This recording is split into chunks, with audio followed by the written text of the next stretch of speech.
Naglulugon pala siya mga idol.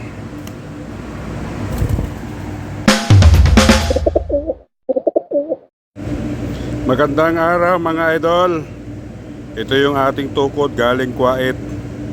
Noong nakaraan pa ito mga idol. Ayan o. Ayan yung kanyang ring. Ulitin ko lang, from Kuwait Club. Ay katanungan ako dito mga idol kasi ang tagal na nila nagsasampahan. Ayan, ang tagal na nila nagsasampahan dito sa kuwan ko, sa isang iran ko, pero hindi sila umiitlog. Ano kaya ito, babae o lalaki? Kasi yung iran ko, ganun din. Napakaganda nito mga idol oh.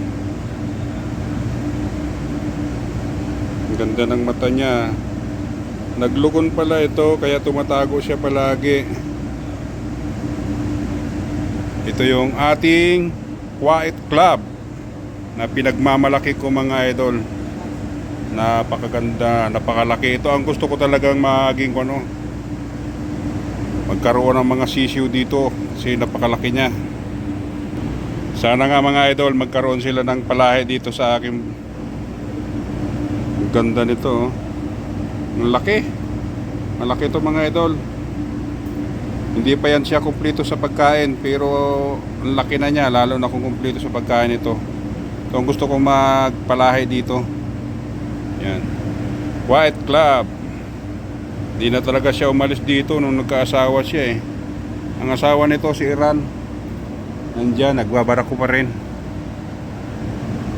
Yan ang sinasabi ko eh. Pareha silang dalawa nagbabarako pero nagkakastahan silang dalawa. Ito mga idol, tingin nyo, lalaki o babae? Mamaya pag lumabas si Iran, na ipapakita ko rin sa inyo.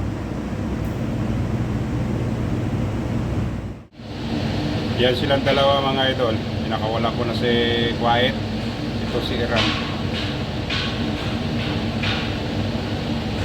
Nabasa sila ng tubig dagat kagabi. Lakas ng alon. Pasok na pasok yung tubig dito sa barko kagabi mga idol.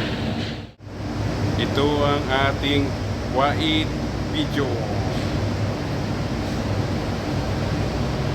May kalapate. Naglulugon pala siya mga idol. Oh. Ang ganda lang yung lipad niyan. Paano makakauwi sa Kuwait yan? Ayan, ano ba yan? Kalapati mo, tamad lumipad. Your pigeon here, my friend.